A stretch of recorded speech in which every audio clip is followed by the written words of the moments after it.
بسم اللہ الرحمن الرحیم۔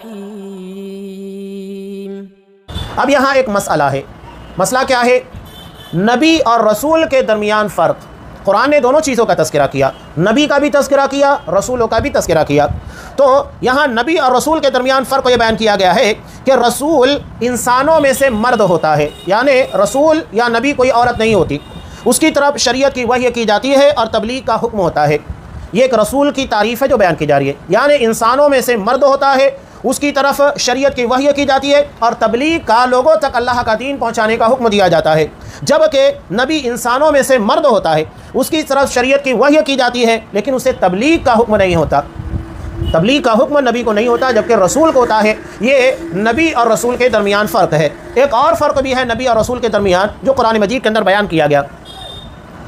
قرآن نے نبیوں کے تعلق سے کہا کہ بنی اسرائیل نے بہت سارے انبیاء کو قتل کیا، وَيَقْتُلُونَ الْأَنْبِيَاءَ بِغَيْرِ حق، کہ انہوں نے انبیاء کا ناحق قتل کیا۔ لیکن قرآن نے کہیں رسول کے تعلق سے بیان نہیں کیا کہ رسولوں کا بھی انہوں نے قتل کیا، صرف نبیوں کے تعلق سے قرآن نے بیان کیا کہ انہوں نے نبیوں کو قتل کیا لیکن رسولوں کو انہوں نے قتل نہیں کیا، یعنی رسول کی جان کی حفاظت کی ذمہ داری اللہ لیتا ہے جبکہ نبی ناحق قتل کیے گئے۔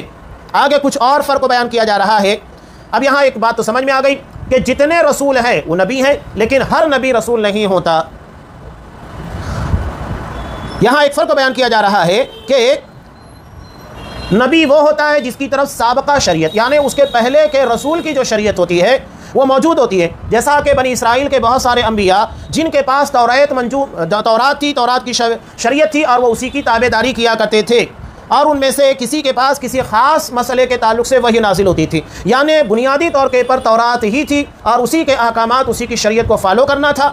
جبکہ رسول کے اندر یہ بات نہیں ہوتی ہے، وہ اپنی نئی شریعت لے کر آتا ہے، اس کے پہلے کی تمام شریعتیں منسوخ ہوتی ہے اور اسے جو شریعت دی جاتی ہے وہ اس کے پر عمل کرتا ہے۔ جیسا کہ واضح دلیل بھی ہے، سنن دارمی کی، آپ صلی اللہ علیہ وسلم ان کے سامنے حضرت عمر فاروق رضی اللہ تعالیٰ عنہ تورات لے کر آئے، اس کو پڑھنے لگے تو آپ ناراض ہو گئے، غصہ ہو گئے۔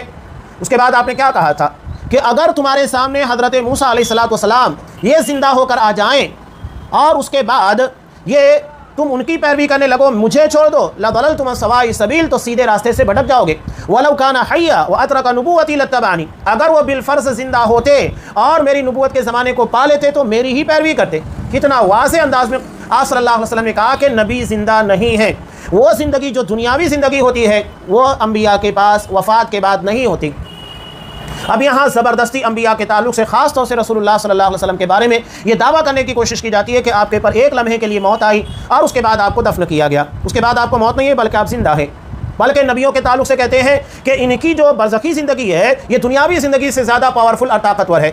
ایسی کوئی دلیل موجود نہیں ہے۔ ٹھیک ہے، انبیاء کو برزخی زندگی ہے لیکن وہ دنیاوی زندگی کی طرح نہیں ہے، ہم اسے دنیاوی زندگی کے پر کمپیئر نہیں کر سکتے، اس کا موازنہ نہیں کر سکتے۔ تو آپ نے صاف کہا اگر موسیٰ زندہ ہوتے، اس کا مطلب کیا ہے؟ وہ زندہ نہیں ہے، تبھی تو آپ کہہ رہے ہیں کہ وہ زندہ ہوتے اور میری نبوت کے زمانے کو پاتے تو میری اتباع کرتے۔ تو نبی اور رسول کے درمیان یہ فرق ہے، رسول کے آنے کے بعد پہلے کی تمام شریعتیں منسوخ ہو جاتی ہیں، اب وہ نئی شریعت لوگوں کے سامنے لا کر پیش کرتا ہے۔ رسول نبی سے زیادہ فضیلت رکھتا ہے، اس لیے کہ جب رسول کا مقام بلند ہے تو فضیلت بھی زیادہ ہوگی، جیسا کہ سورہ بقرہ آیت نمبر 253 میں اللہ نے خود ارشاد فرمایا۔ اس کے علاوہ رسولوں کو بھی ایک دوسرے کے پر فضیلت حاصل ہے، رسولوں کو تمام نبیوں کے پر فضیلت ہے، یہ بات ہے۔ اب رسولوں کو آپس میں بھی ایک دوسرے کے پر فضیلت ہے، جیسا کہ قرآن خود بیان کرتا ہے سورہ بقرہ آیت نمبر 253 میں، تِلْكَ الرُّسُلُ فَضَّلْنَا بَعْضَهُمْ عَلَى بَعْضٍ، کہ یہ رسول جو ہماری طرف سے انسانوں کی ہدایت پر مامور ہوئے، ہم نے ان کو ایک دوسرے سے بڑھ چڑھ کر مقام اور مرتبے عطا کیے۔ اب یہاں نبیوں کے درمیان تمام رسولوں کو نبیوں کے پر فضیلت، اب رسولوں کو بھی آپس میں ایک دوسرے کو فضیلت دی گئی ہے۔ کیسے؟ ان تمام رسولوں میں 5 رسولوں کو اولو العزم پیغمبر کہا جاتا ہے اور یہ تمام نبیوں اور تمام رسولوں سے زیادہ فضیلت رکھتے ہیں تمام لوگوں پر، جیسا کہ ان کا تذکرہ اللہ تبارک و تعالیٰ نے سورہ احزاب آیت نمبر 7 میں کیا۔ وَإِذْ أَخَذْنَا مِنَ النَّبِيِّينَ مِيثَاقَهُمْ وَمِنْكَ وَمِن نُوحٍ وَإِبْرَاهِيمَ وَمُوسَىٰ وَعِيسَىٰ ابْنِ مَرْيَمَ وَأَخَذْنَا مِنْهُم مِّيثَاقًا غَلِيظًا، کیا اور اے نبی یاد رکھو اس عہد و پیمان کو جو ہم نے سب پیغمبروں سے لیا، تم سے بھی اور نوح، ابراہیم، موسیٰ اور عیسیٰ ابن مریم علیہ السلام سے بھی، سب سے ہم نے پختہ عہد لیا۔